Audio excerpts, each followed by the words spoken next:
Yan po guys. Kumain po sa Ate Jo. Ang laki naman. So guys, nandito po kami ngayon sa Ilaya Resort. Ito pa mga kasama ko.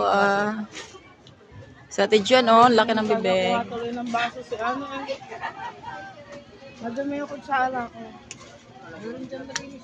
Dami namin pagkain. Marami pa dyan. Wala pa naman si ano eh. Ayan po yung swimming pool. Uy, maligo na kayo doon. Sarap maligo. Maligo na daw siya. Dito ko naman naligo siya. Wala na. Okay na.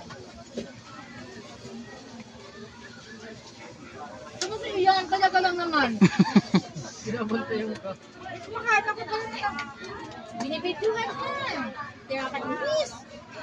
Tapos ano, mamay day niya.